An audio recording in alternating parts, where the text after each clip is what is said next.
हाँ, तो आज हम बात करने वाले मुक्त पतन में वस्तु के बारे में। मुक्त पतन में जो वस्तु होती है वो किस तरह होती है।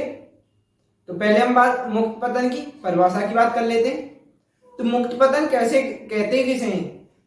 मुक्त पतन जो होता है उसका मतलब होता है कि यदि कोई वस्तु सिर्फ और सिर्फ गुरुत्वाकर्षण, जो पृथ्वी की गुरुत्वाकर्षण है उसके अधीन गति में हो तो इसे कहते हैं मुक्त पतन में वस्तु। यदि कोई वस्तु केवल और केवल पृथ्वी के गुरुत्वाकर्षण बल के अधीन गति करे तो उसे कहते हैं मुक्त पतन में वस्तु की गति। जैसे यदि आप ऊपर किसी बॉल का उदाहरण ले सकते हो आप, कि यदि आप बॉल को ऊपर फेंकोगे तो वो नीचे आएगी किसके कारण? गुरुत्वाकर्षण बल के कारण। और गुरुत्वाकर्षण जो बल होता है उसके अधीन वस्तु हुई, जो गेंद है हमारी वो गुरुत्वाकर्षण बल के अधीन हुई, तो उसकी गति कैसी होगी? मुक्त पतन में। तो अब हम इसकी पहली परिभाषा लिखते हैं। तो देखिए मुक्त पतन में जो मुक्त पतन की परिभाषा लगाता हूं मैं आपको पहले कि यदि कोई वस्तु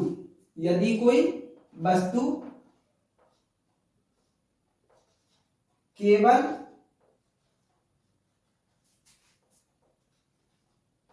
पृथ्वी के गुरुत्वाकर्षण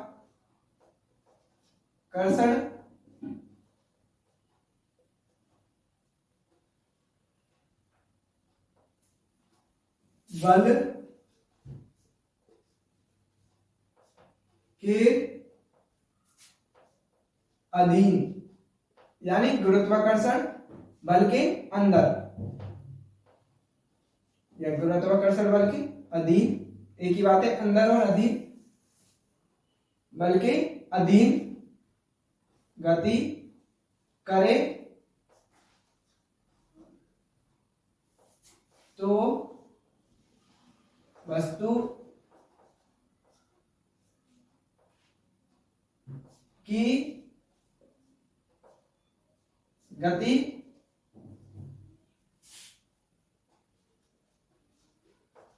मुक्त पतन में होगी।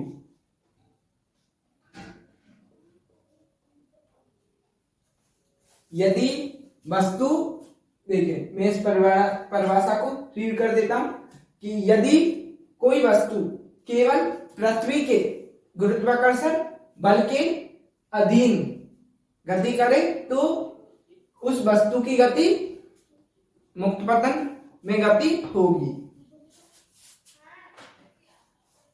या उस वस्तु की गति मुक्त पतन में होगी। आप इसे लिख लीजिए अपनी नोटबुक में या इसका स्क्रीनशॉट ले लीजिए। तो अब हम आगे हम बात करेंगे अपने सेकंड पॉइंट। ये जो मुक्त पतन में ही बात चलेगी अभी कि जो मुक्त पतन में वस्तु का वेग होता है, मुक्त पतन में वस्तु का वेग होता है जो वो, यदि हम जैसे ये कोई ये तो धरती है, ये कोई पिंड है, यदि इस पिंड को ऊपर फेंकेंगे तो वस्तु का जो वेग है वो घटता है, वस्तु का जो वेग है वो घटता है। और यदि इस पिंड को, ये पिंड है ऊपर जाकर, ये जो पिंड है ये ऊपर जाकर नीचे आएगा, यदि ये नीचे आएगा तो वेग जो है बढ़ता है, वेग जो है बढ़ता है। यदि वेग वेग घट रहा है तो वस्तु को ऊपर फेंका जा रहा है, या वस्तु को ऊपर फेंकेंगे तो वेग घटेगा, और वस्तु को यदि फेंककर जब वस्तु नीचे आएगी तो उसका वेग जो है बढ़ेगा। ऐसे आप याद रख लीजिए कि गुरुत्वाकर्षण बल के विपरीत यदि वस्तु जा रही है तो जो वस्तु का वेग है वो घटेगा, और यदि गुरुत्वाकर्षण बल उस वस्तु को खींच रहा है तो वस्तु का वेग बढ़ेगा। अब बात कर लेते हैं अगले पॉइंट की। आप इसे थ्योरी वाइज लिख लेना, और जो मैं लिख देता हूं कि मुक्त पतन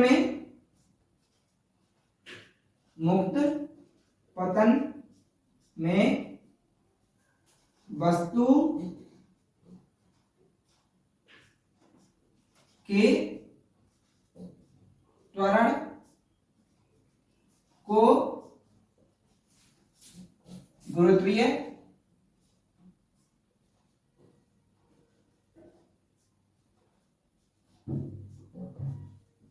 त्वरण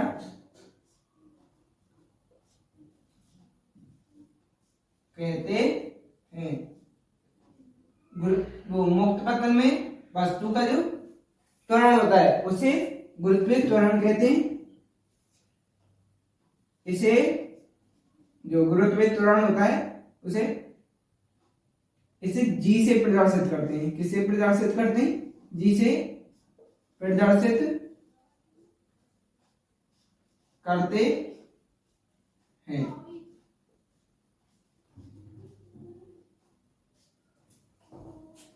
और एक और बात मैं आपको बता दूं कि जो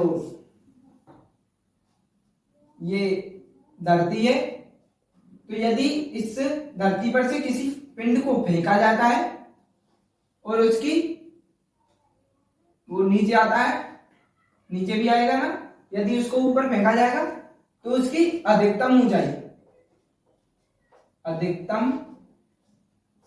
ऊंचाई पर जो वेग होगा, अब लिख लेते हैं अधिकतम वेग इसका 0 होगा। अधिकतम वेग जो है इसका 0 होगा। और जो त्वरण है उसे कहते हैं गुरुत्वीय त्वरण। मुक्त पतन में इसे जी से प्रदर्शित करते हैं। इसका भी ऐसा ही वेग की तरह, यदि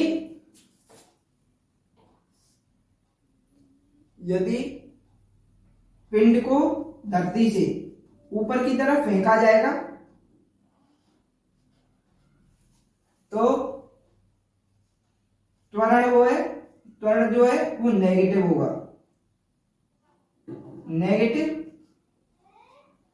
ऋणात्मक, यानी जो त्वरण जो है घटेगा, और यदि ये पिंड नीचे की तरफ आएगा तो त्वरण पॉजिटिव होगा। आप अपनी नोटों में थ्योरी वाइज लिख लेना कि यदि जो पिंड है ऊपर जाएगा तो जो वस्तु का त्वरण है वो घटेगा, और यदि पिंड नीचे आएगा तो वस्तु का जो त्वरण है वो बढ़ेगा। यानी पॉजिटिव साइन नीचे आने पर, नेगेटिव साइन ऊपर जाने पर, वस्तु को ऊपर फेंकने पर नेगेटिव साइन, और वस्तु यदि नीचे की तरफ आ रही है तो पॉजिटिव साइन। अब हम आगे बात करते हैं। आप इसे एक बार देख लीजिए, इसे अपनी नोटों में लिख लीजिए, इसका स्क्रीनशॉट भी ले लीजिए। मुझे उम्मीद है कि आपको यहां तक समझ आ रहा होगा।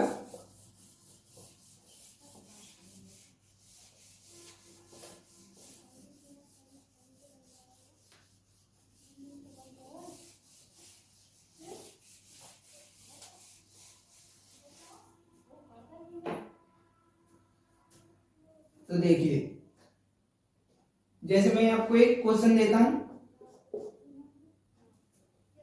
कि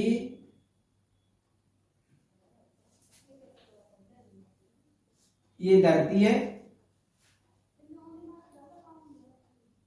यहाँ एक पिंड रखा है, इसे ऊपर फेंका और ये नीचे आया। तो देखिए, इसका प्रारंभिक वेग क्या है, u।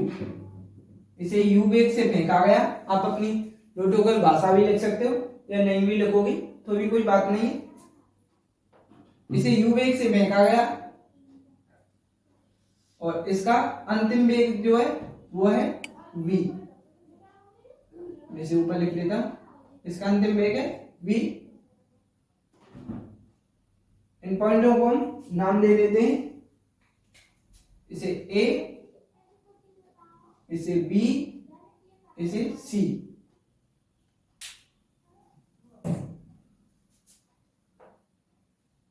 तो देखिए,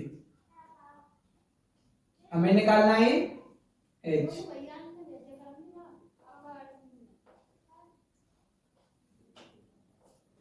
हमें निकालना है h। तो h कैसे निकलेगा, h निकलेगा हमारी गति के समीकरणों का प्रयोग करने पर। तो देखिए, हमारे पास क्या क्या दे रखा है, और यहाँ त्वरण हो रहा है। त्वरण यदि वो ये ऊपर जाएगा तो a बराबर क्या होगा, a बराबर होगा हमारा -g, और यदि ये नीचे आएगा तो होगा ये a बराबर g पॉजिटिव। तो देखिए, यदि हमें इसमें गति का प्रथम समीकरण का यूज करें तो देखिए, गति के प्रथम समीकरण से, गति के प्रथम समीकरण से, हमारा प्रथम समीकरण क्या है, प्रथम नहीं तृतीय, तृतीय समीकरण से होगा। या पहले हम लिख लें हमको क्या कह दिया हुआ है कि, मैं यहां लिख लेता हूं नीचे, इसमें गति के समीकरण यूज होगा। तो देखिए, यहां दिया हुआ है प्रारंभिक वेग u, अंतिम वेग v, और ऊंचाई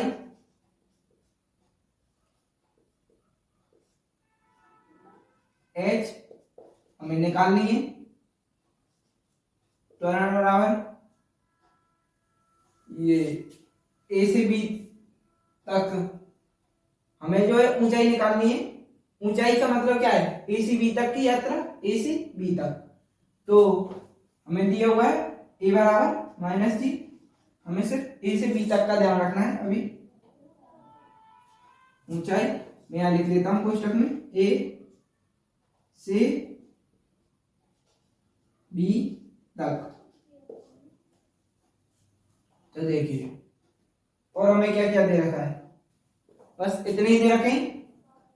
तो ये देखिए, यदि हम तीसरे समीकरण का यूज करें, तीसरा समीकरण क्या है हमारा, v² बराबर 2as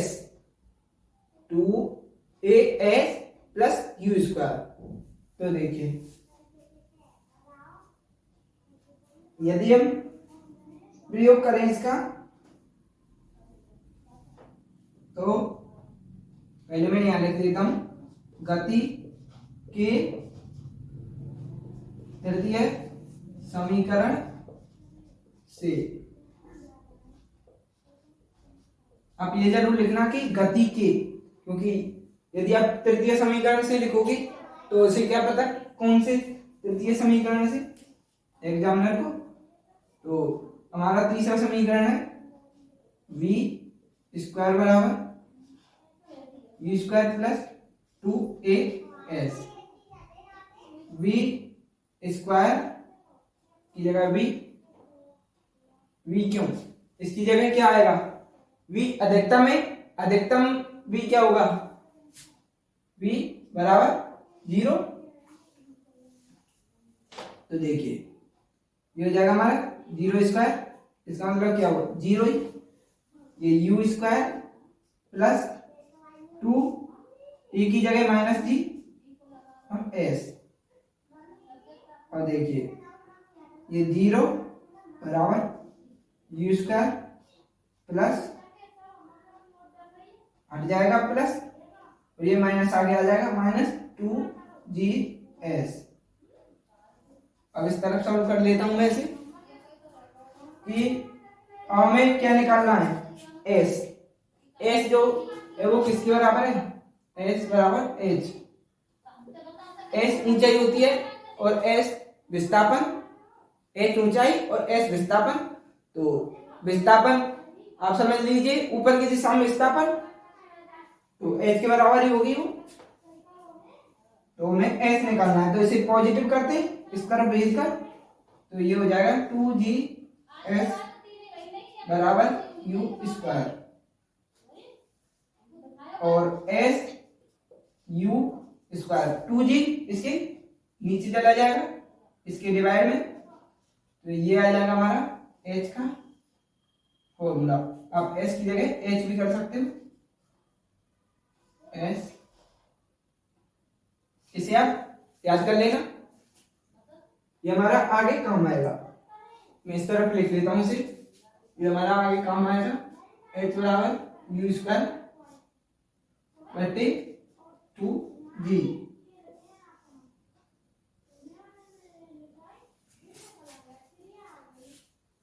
तो देखिए अब हम आगे बात करने वाले हैं ओडियन काल के बारे में।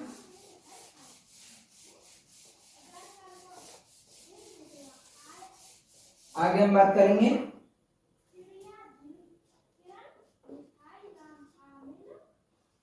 ओडियन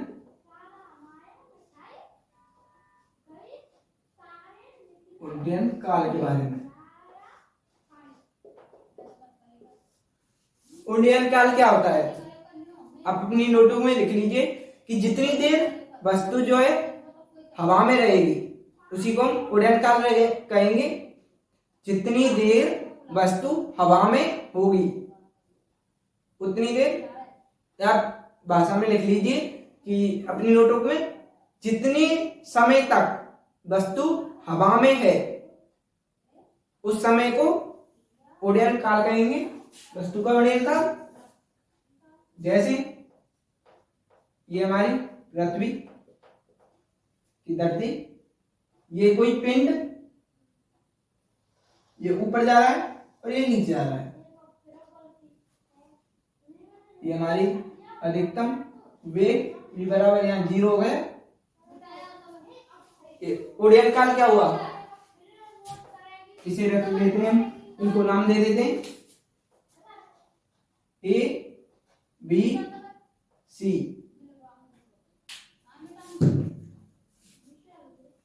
तो देखिए ये क्या है, ये है U, ये V, और ओडियन काल क्या हुआ, ओडियन काल को प्रदर्शित करते हैं, मैं लिख लेता हूं प्रदर्शित, प्रदर्शित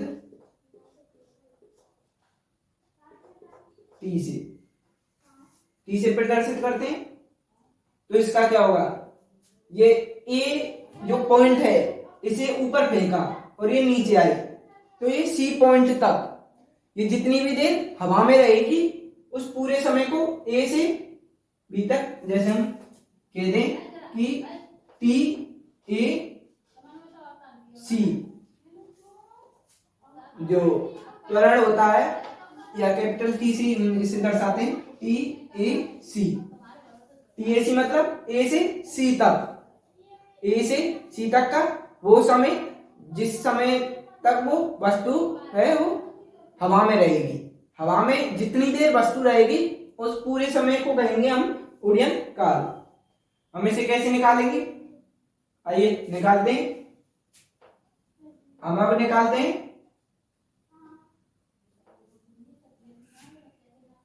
ए से बी तक का उड़ान काल। हमें क्या निकालना है? ए से बी तक का उड़ान काल, उड्डयन काल। ये हलंतर है इसके नीचे, ये हमें निकालना है। हम इसे लिख सकते हैं T A B. T A B भी लिख सकते हैं क्योंकि ए से बी तक का उड़ान काल निकालना है हमें। उड़ान काल किससे प्रदर्शित करते हैं? टी से। इसे ब्रैकेट में अब हम निकालते हैं। तो देखिए गति का कौन सा समीकरण प्रयुक्त होगा? आप लिख लेना पहले कि प्रारंभिक वेग u, अंतिम वेग v, पहले हमने लिखा है ऐसा ही। और जो त्वरण है वो हमारे पास है ही, ऊपर जाएगी तो वस्तु a बराबर माइनस जी, नीचे आएगी तो वस्तु a बराबर g। तो देखिए हमारे पास है u, v अंतिम वेग और प्रारंभिक वेग, समय और त्वरण। हम इसमें प्रथम समीकरण लगा सकते हैं। आप बारी बारी से बोलकर देख लीजिए कीजिए कि प्रथम समीकरण में जो चीज हमें चाहिए वो इसमें है या नहीं। तो हमारा प्रथम समीकरण क्या होता है? v बराबर u प्लस ए टी। तो u हमारे पास है, v भी है और a है और t भी है। तो देखिए गति के प्रथम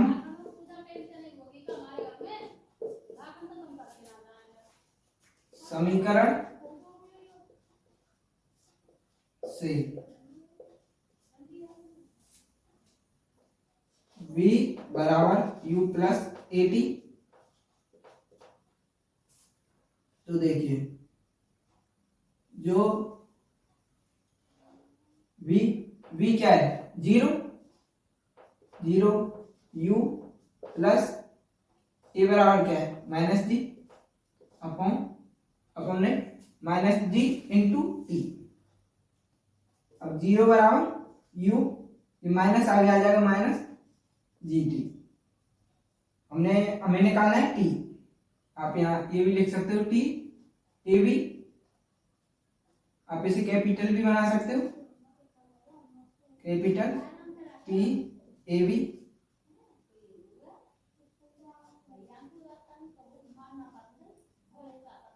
और इसे ये माइनस में तो इसे प्लस करेंगे इधर भेजकर, तो जी टी ए बी बराबर यू। तो ये टी ए बी बराबर यू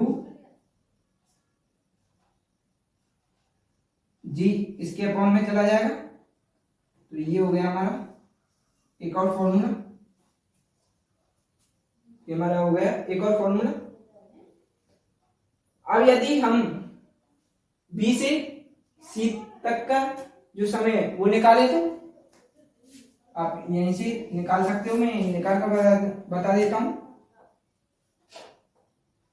टी बी सी बराबर उड़ान काल जो है इसका पूरा, ये जितनी वस्तु इधर गई ऊपर की तरफ गई उतनी ही नीचे की तरफ आएगी। तो आप उस तरीके से भी निकाल सकते हो इसका, दूसरे गुणा कर।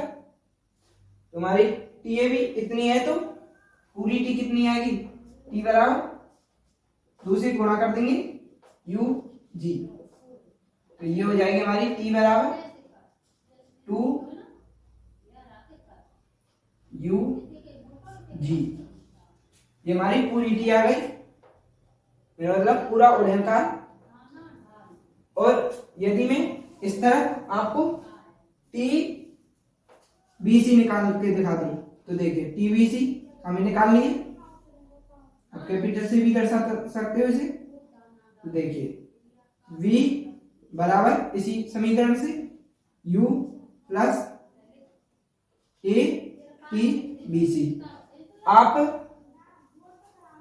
आप इनको लिख लेना कि गति के प्रथम समीकरण से। आप थोड़ा लॉन्ग में करना इसे, मैं इसलिए नहीं लिख रहा क्योंकि वीडियो ज्यादा लंबी ना हो। तो देखिए v बराबर क्या हो जाएगा, v बराबर v जीरो है हमारा, जीरो बराबर u क्या है, u ही है, u प्लस a है हमारा, b से c तक आ रहे हैं तो नीचे आ रहे हैं, नीचे जी है वो प्लस में रहेगा टी बी सी। तो देखिए इस u को इधर भेज दें क्योंकि हमें टी बी सी निकालना है, तो माइनस u बराबर जी टी बी सी। और टी बी सी कैसे निकलेगा, जी को इसके अपॉन में देकर, तो माइनस u अपॉन जी बराबर टी बी सी। ये निकल आया। ये आपके पास तीनों समीकरण हैं, तो आप इसे भी याद रखना, इसे भी, इन सभी को आप याद रख लेना, या आप इनके निकालने का तरीका भी समझ लो जिससे आप कभी भी इसे निकाल सकते हो। तो अब हम निकालेंगे h और t के मध्य संबंध। आप जब तक इसे लिख लीजिए अपनी नोटबुक में या स्क्रीनशॉट ले लीजिए।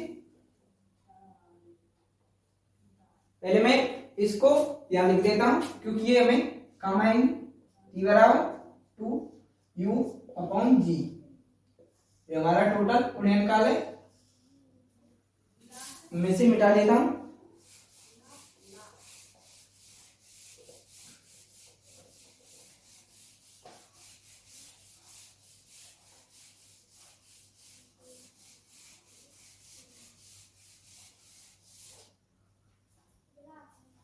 और हमारा छोटा सा टॉपिक है सिर्फ एच और टी के,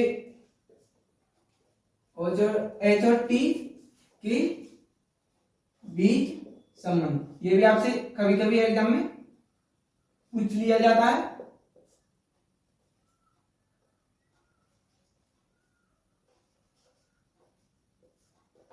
एच मतलब ऊंचाई, टी मतलब उड़ानकाल।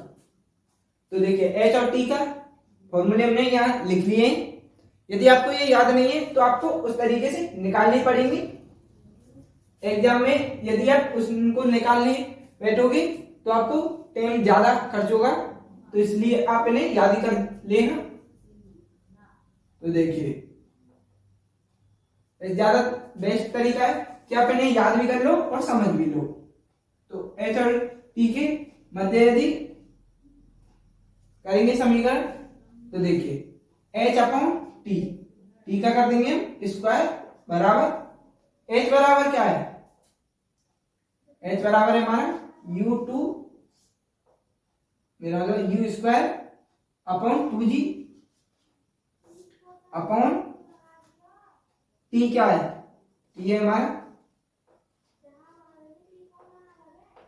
2u अपॉन जी स्क्वायर लगा देंगे इस पर। अब देखिए हम इनके बीच संबंध निकाल रहे हैं, तो इसके बराबर में ये चलेंगे, तो बराबर इसको ऊपर की तरफ ऊपर इससे गुणा देंगे तो ये उल्टा हो जाएगा। तो उल्टा होगा तो क्या होगा, u स्क्वायर 2g इंटू जी स्क्वायर अपॉन 4u स्क्वायर, क्योंकि इनके ऊपर स्क्वायर है।